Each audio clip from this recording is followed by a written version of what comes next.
Perkenalkan, nama saya Gracia Merita Merianti dengan NIM 2112004. Di sini saya akan menjelaskan tentang konsep dasar pengendalian kualitas statistik. Yang pertama adalah pengertian kualitas. Pengertian kualitas menurut American Society for Quality dari buku Heiser Rider 2006-253. Kualitas adalah keseluruhan fitur dan karakteristik produk atau jasa yang kemampuannya dapat memuaskan kebutuhan baik secara tegas maupun tersamar. Dan kualitas merupakan salah satu faktor keputusan konsumen terpenting dalam pemilihan produk yang diinginkan. Dengan pemilihan produk dan jasa yang berkualitas akan membuat loyalitas pelanggan menjadi meningkat atau Montgomery 2009-67. Kualitas ini juga dapat diartikan sebagai segala sesuatu yang dapat memuaskan konsumen atau sesuai dengan persyaratan dan kebutuhan konsumen tersebut. Yang kedua adalah pengendalian kualitas. Pengendalian kualitas merupakan salah satu teknik yang diperlukan mulai dari sebelum proses produksi berjalan dan pada saat proses produksi hingga proses produksi berakhir dengan menggunakan produk akhir. Pengendalian kualitas dilakukan agar dapat menghasilkan produk, barang, dan jasa yang sesuai dengan standar yang diinginkan dan direncanakan serta memperbaiki kualitas produk yang belum sesuai dengan standar yang telah ditetapkan. Tujuan pengendalian kualitas. Adapun tujuan dari pengendalian kualitas menurut Asari 1996 2210 adalah sebagai berikut. 1. Agar barang hasil produksi dapat mencapai standar kualitas yang telah ditetapkan. 2. Mengusahakan agar biaya inspeksi dapat menjadi sekecil mungkin. 3. Mengusahakan agar biaya desain dari produk dan proses dengan menggunakan kualitas produksi tertentu dapat menjadi sekecil mungkin. 4. Mengusahakan agar biaya produksi dapat menjadi serendah mungkin. Tujuan utama pengendalian kualitas adalah mendapatkan jaminan bahwa kualitas produk dan jasa yang dihasilkan sesuai dengan standar kualitas yang telah ditetapkan dengan mengeluarkan biaya yang ekonomis dan atau serendah mungkin. Pengendalian kualitas juga menjamin barang dan jasa yang dihasilkan dapat dipertanggungjawabkan seperti halnya pada pengendalian produksi. Dengan demikian, setara pengendalian produksi dan pengendalian kualitas erat kaitannya dalam pembuatan barang. Selanjutnya adalah faktor pengendalian kualitas. Menurut Montgomery 2001-26 dan berdasarkan beberapa literatur lain menyebutkan bahwa faktor-faktor yang mempengaruhi pengendalian kualitas yang dilakukan perusahaan adalah sebagai berikut. 1. Kemampuan proses. Batas-batas yang ingin dicapai haruslah sesuai dengan kemampuan yang ada. 2. Proses dalam batas-batas yang melebihi kemampuan atau kesanggupan proses yang ada. 3. Spesifikasi yang berlaku. Spesifikasi hasil produksi yang ingin dicapai harus dapat berlaku bila ditinjaukan dari segi kemampuan proses yang diinginkan atau kebutuhan konsumen yang ingin dicapai dari hasil produksi tersebut. 4.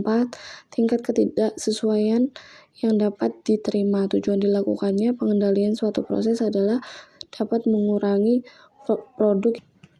produk yang berada di bawah standar seminimal mungkin. 5. Biaya kualitas atau biaya kualitas sangat mempengaruhi tingkat pengendalian kualitas dalam menghasilkan produk, di mana biaya yang kualitas mempunyai hubungan yang positif dengan terciptanya produk yang berkualitas. Selanjutnya adalah konsep statistik dalam probabilitas. PSK merupakan penerapan statistik pada proses produksi, sehingga diperlukan pengertian yang tepat dan jelas mengenai konsep-konsep statistik yang menghindari salah interpretasi, yaitu distribusi probabilitas. Probabilitas atau kemungkinan terjadinya suatu peristiwa atau hasil yang diharapkan dari sejumlah peristiwa atau hasil yang diharapkan terjadi. Distribusi probabilitas pada materi statistis 2 merupakan pendalaman dari teori probabilitas atau teori kemungkinan atau peluang pada statistik. Dalam teori probabilitas menghitung kemungkinan timbulnya gejala yang diharapkan dari variabel populasi.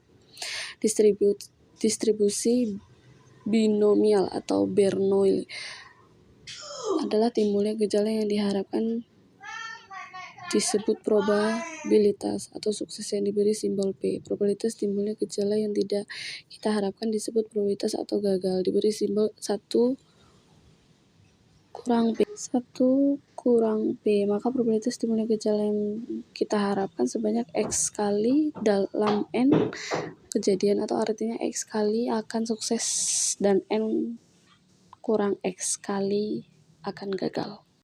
Ciri-ciri percobaan Bernoulli. 1. Tiap percobaan hanya memiliki 2 kemungkinan hasil saja, yaitu sukses atau gagal. Probabilitas 2. Probabilitas sukses selalu nama pada tiap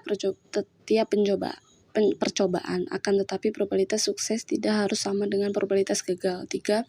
Setiap percobaan bersifat independen. 4. Jumlah percobaan yang merupakan komponen rangkaian binomial adalah tertentu atau dinyatakan dengan N. Itu tentang variabel random binomial yang telah dituliskan dengan rumus P buka kurung X sama dengan buka kurung C N pangkat N X F pangkat X buka kurung 1 kurang F tutup kurung N kurang pangkat N kurang 1.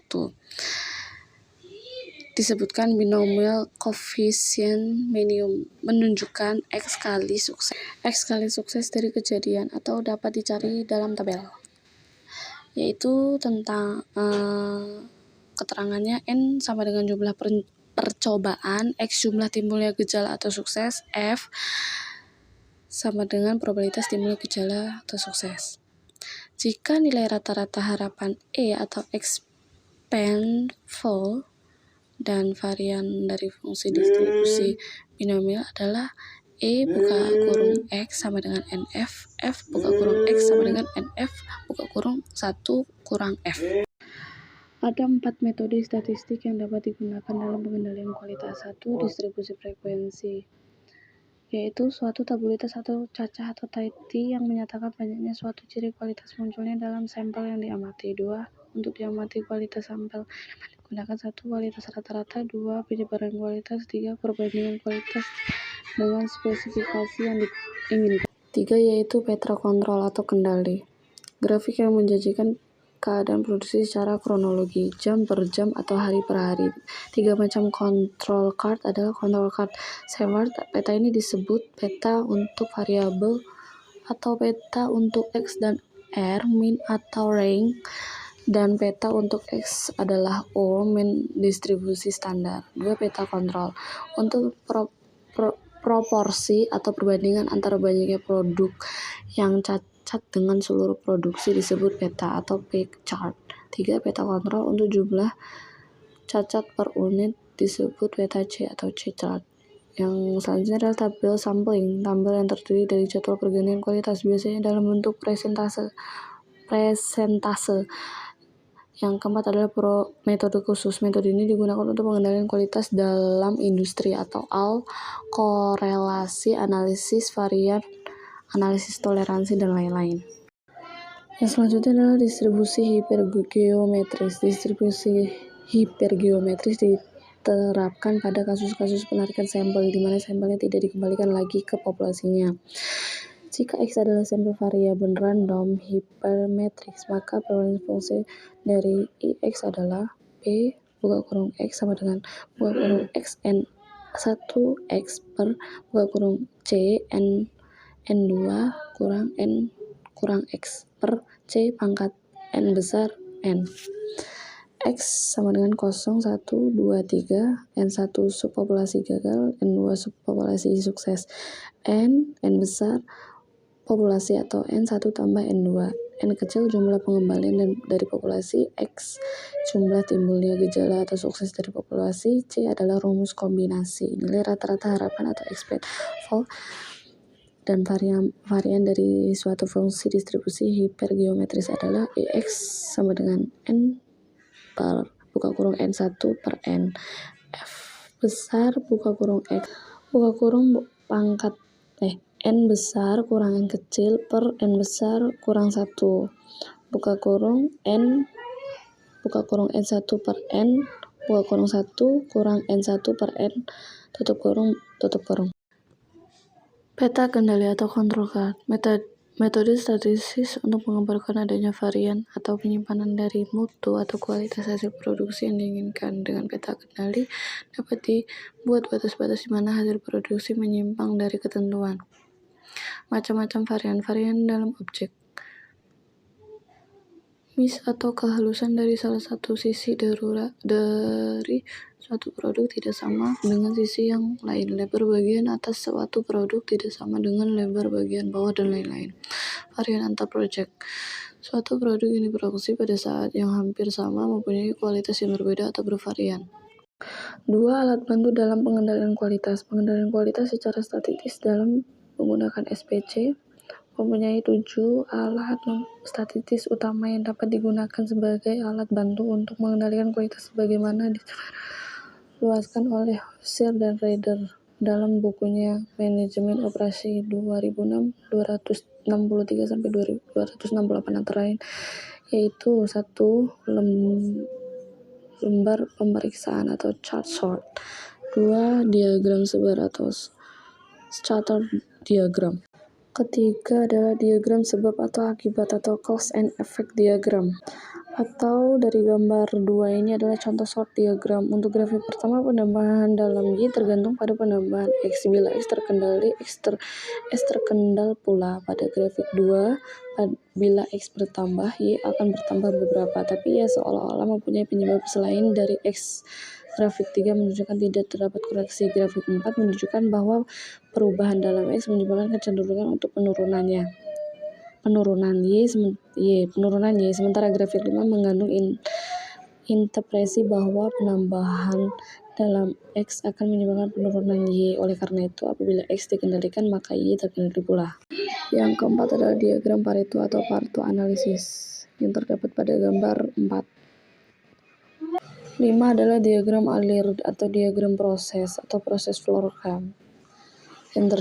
Contohnya adalah terdapat pada gambar nomor 5. Yang keenam adalah histogram. Histogram adalah salah satu alat yang membantu untuk menentukan varian dalam proses.